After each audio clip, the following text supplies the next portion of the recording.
Quem foi Lilith? Onde que ela foi criada? Quem é ela? De onde vem esse mito? Então vamos então abrir a palavra de Deus e deixar que Deus nos ensine, através da história e da sua palavra, a verdade. Vamos lá então? No século VIII e X depois de Cristo, na Idade Média, surgiu uma coisa chamada alfabeto de Benzira. Então, esse alfabeto de Benzira, ele vai colocando ali pra gente algumas histórias. E uma das histórias que ficaram mais marcantes, o que vem pra gente até hoje, né, depois de tantos séculos, pelo menos aí 12 séculos talvez, é a história de Lilith, de que Adão ele foi criado por Deus ali em Gênesis capítulo 1, né, nós vemos isso na palavra de Deus. Gênesis capítulo 1 nos mostra que Deus formou o ser humano no 6º dia da criação. E eu até vou pegar minha Bíblia aqui para ler com você sobre essa passagem que pode ser que dê a ideia de que realmente existia uma mulher antes de Eva, ou seria a própria Eva. Vamos ver aqui então. Gênesis, no capítulo 1, nos diz o seguinte, no capítulo 1, verso 27. Criou, pois, Deus o homem à sua imagem, a imagem de Deus o criou. Homem e mulher os criou. E em seguida Deus aqui faz uma bênção, né? Vai abençoando o casal, que eles frutificassem, multiplicassem e ficassem no jardim, então depois a sua descendência possuiria a terra. Mas quando a gente vai para o Gênesis capítulo 2, ali no comecinho já, nós encontramos a história da formação do homem a partir do verso 4, onde fala da gênese do ser humano. E diz ali no verso 15, tomou, pois, o Senhor Deus ao homem e o colocou no jardim do Éden, para o cultivar e o guardar. E aí Deus deu uma ordem para que Adão cuidasse desse jardim. Aí, continuando o verso bíblico, a partir do verso 18 até o 25, nos fala que Deus ele criou uma mulher a partir da costela de Adão, verso 22 do capítulo 2 de Gênesis. E a costela que o Senhor Deus tomara ao homem, transformou-a numa mulher e lhe a trouxe. Então aqui nós temos a formação da mulher. Mas, Rodrigo, será que a mulher de Gênesis 1 e a mulher de Gênesis 2 não são a mesma mulher? Vamos ver, vamos deixar que a Bíblia nos conte.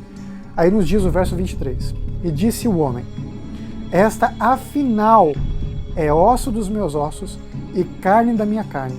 Chamar-se-á varoa, porquanto do varão foi tomada.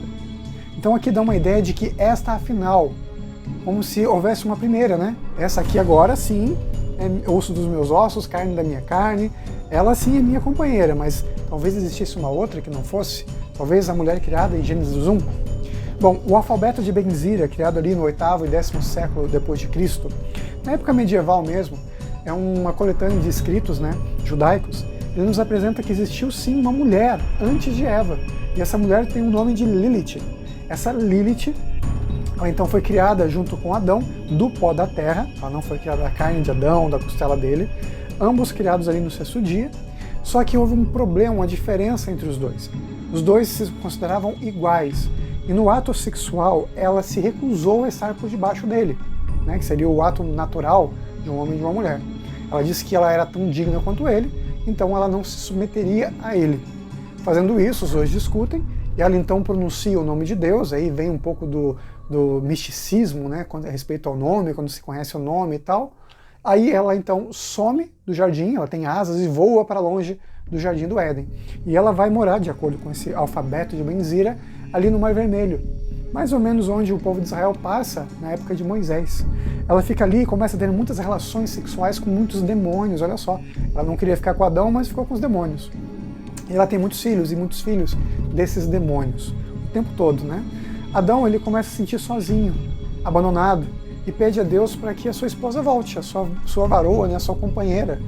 Então Deus envia 3 anjos para que vão conversar com ela para trazê-la de volta ao jardim do Éden. Diz a história que esses 3 anjos tentam conversar com ela, até mesmo chantagiam nela, tentam colocar medo nela para que ela volte, dizem que vão matar ela afogada, que os filhos dela vão morrer se ela não voltar. E no final ela diz o seguinte, olha, eu não vou voltar.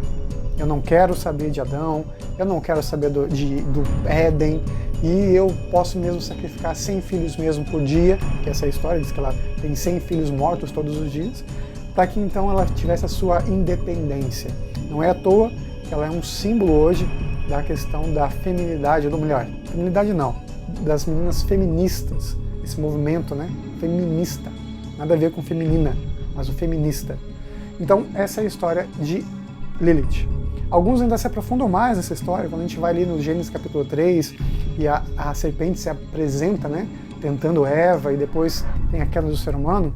Alguns dizem que a serpente era a própria Lilith, né? Ela é vinculada à serpente, que engana Eva porque ficou com muita raiva de Eva ter sido criada, ela ficou com ciúmes, e agora ela não seria mais a mãe da humanidade, e havia sido substituída, então ela começa a tentar a Eva e tem toda a queda do ser humano. Esse é um mito de Lilith, né? Ele se baseia em alguns textos bíblicos, mas você pode notar que é muito fora de contexto, né? Não tem nada a ver com a Bíblia. A Bíblia não falou isso. Gênesis capítulo 1 e capítulo 2 são complementos. Apesar de serem um pouco diferentes entre si, eles são complementos um do outro. O ser humano foi criado no sexto dia, Eva foi criada no sexto dia.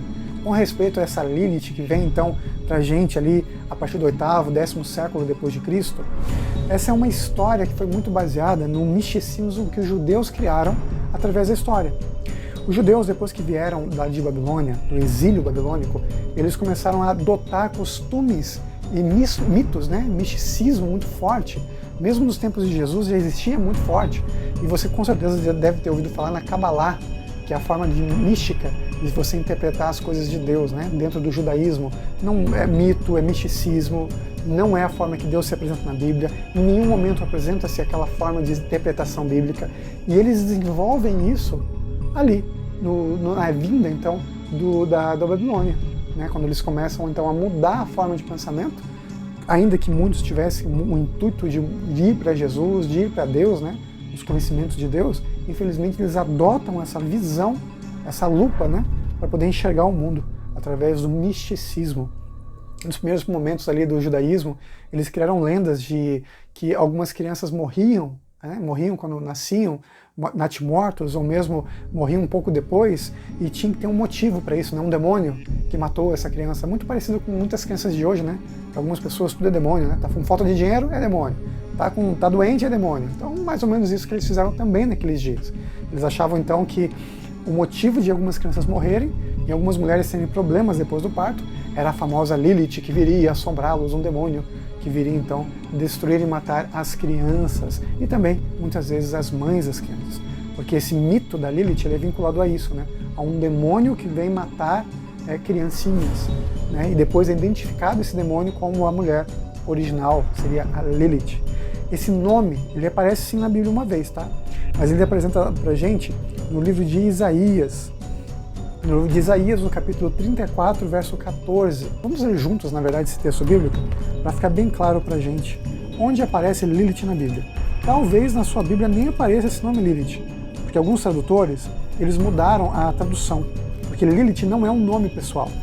Ele, na verdade, ele tem um significado. Deixa eu abrir aqui com vocês a Bíblia, no livro de Isaías, no capítulo 34, verso 14. Na verdade, ele apresenta pra gente várias Liliths, que seriam espíritos do deserto. Com certeza Isaías tinha uma noção dessa crença que veio lá da Mesopotâmia, viu? É uma crença antiga, que veio para nós, veio para eles desde esse período ali daquelas pessoas que moravam naquela região e principalmente depois do exílio babilônico. Mas Isaías tinha uma noção disso sim, porque nós vemos aqui em Isaías 34:14 o seguinte: as feras do deserto se encontrarão com as hienas, e os sátiros clamarão uns para os outros. Você vê aqui que tem um ponto de vista que é simbólico, porque sátiro também é um personagem mitológico, não existe na Bíblia, não existe um ser sátiro real. Então aqui um sátiro aparece, ele aparece muito na mitologia grega, né? Mas não aparece como ser real. Então ele usa aqui uma forma de expressão. E nós vemos aqui, os sátiros clamarão uns para os outros, fantasmas ali pousarão e acharão ali o seu lugar. Aninhar-se ali a coruja e porá os seus ovos, e o chocará, e na sombra abrirá os seus filhotes. Também ali os abutres se juntarão um com o outro. Veja, no meu texto bíblico nem aparece o nome Lilith. Algumas versões aparecem como fantasmas, às vezes como coruja, um ser da noite, e até mesmo algumas traduções como bruxa do deserto, né, para poder exemplificar. Isso depende muito do tradutor bíblico, né? Exemplificar esse ser mitológico que pousaria ou repousaria naquela região deserta. Então, assim, Lilith não é bíblico. Nunca existiu uma mulher antes de Eva. Eva foi a criação de Deus, feita da costela de Adão. É isso que a Bíblia ensina. A história de Lilith vem pra gente porque gente tem muito disso muito no misticismo, né?